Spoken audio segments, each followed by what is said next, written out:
நம்ம இன்றைக்கி பார்க்க போகிற டாபிக் எதை பற்றினா ஹோம்மேட் மைதா பிஸ்கட். இது எப்படி செய்கிறதுன்னு பார்க்கலாம் வாங்க. இதான் தேவையான பொருட்கள். ஒரு பவுல் எடுத்து அதில் 1.5 கப் சீனி எடுத்துக்கிறோம்.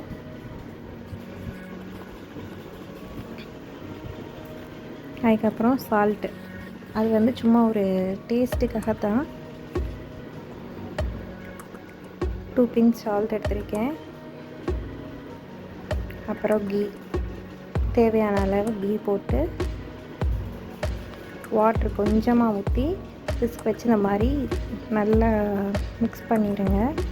கொஞ்ச நேரம் இந்த மாதிரி பிளெண்ட் பண்ணிகிட்டே இருந்தீங்கன்னா சீனி கரையணும். நமக்கு மெயினாக சீனி கரைஞ்சிட்டா போதும். இது baking soda 2 finches baking soda போட்டிருக்கேன், கொஞ்சம் கிறிஸ்பிக்காக.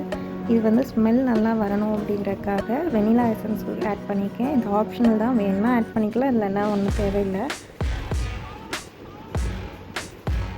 மைதா,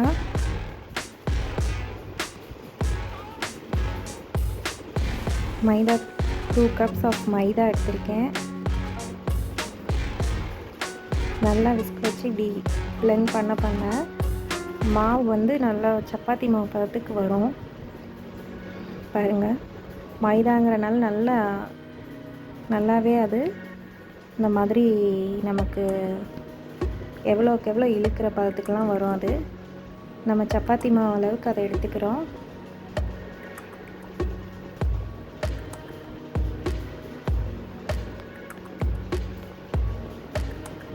அதை 2ஆக பிரித்து இந்த மாதிரி சப்பாத்தி கட்டை வச்சு தேய்ச்சி, ரொம்ப தேய்க்கக்கூடாது, கனமாக இருக்கணும்.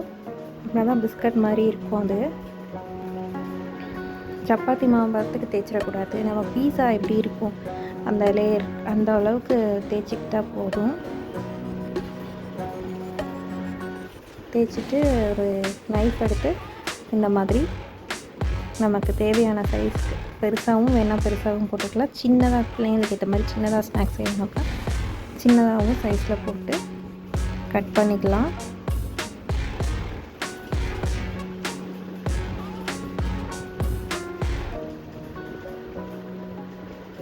இந்த மாதிரி நமக்கு தேவையான சைஸ்க்கு அதை கட் பண்ணி பீஸ் போட்டு தனியாக எடுத்து ஒரு பவுலில் ஷிஃப்ட் பண்ணிடுவோம். இப்படி எடுக்கும் போதே உதிரியாக வந்துடும், அதுவாகவே அந்த அளவுக்கு தனித்தனியாக வந்துடும். இதை அடுத்து ஒரு பேன் எடுத்து நம்ம ஹீட் பண்ணிவிட்டு ஸ்லோ ஃப்ளேமில் வச்சு கொஞ்சம் ஆயில் ஆட் பண்ணி கொஞ்ச நேரம் ஆயில் சூடாகிற வரைக்கும் வெயிட் பண்ணிவிட்டு, அதுக்கப்புறம் நம்ம எடுத்து வச்சுருக்கோம்ல அந்த பிஸ்கட் பீசஸ் எடுத்து அதில் போட்டு பொரிச்சு எடுக்க போகிறோம்.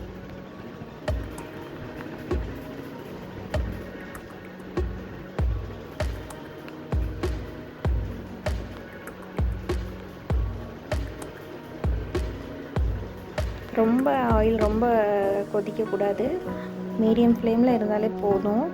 ஏன்னா ரொம்ப கொதிச்சிச்சுன்னா பிஸ்கட் போட்டோன்னே கருகிரும், வேகாது. அப்புறம் வெளியே பிளாக்காக மாறிடும் பிஸ்கட்டு. ஸோ லோ ஃப்ளேம்லேயே வச்சு இந்த மாதிரி பொரிச்சு எடுத்துருங்க. ஒன்றோட ஒன்று ஒட்டாத மாதிரி தனித்தனியாக போட்டு எடுத்துக்கோங்க. கொஞ்சம் கலர் மாறும்போது இப்படி கிண்டி எடுத்து திருப்பி போட்டுக்கோங்க.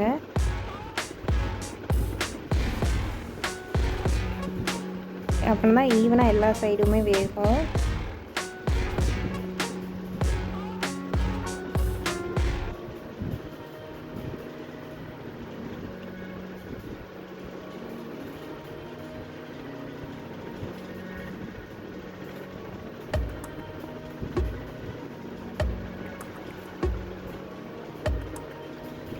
இந்த மாதிரி நல்லா பிரட்டி ஈவனாக எல்லா பக்கமும் ஆயில் படுற மாதிரி பொரிச்சு எடுத்துக்கோங்க. இது செய்கிறதுக்கு 1 மணி நேரம் தான் ஆகுது.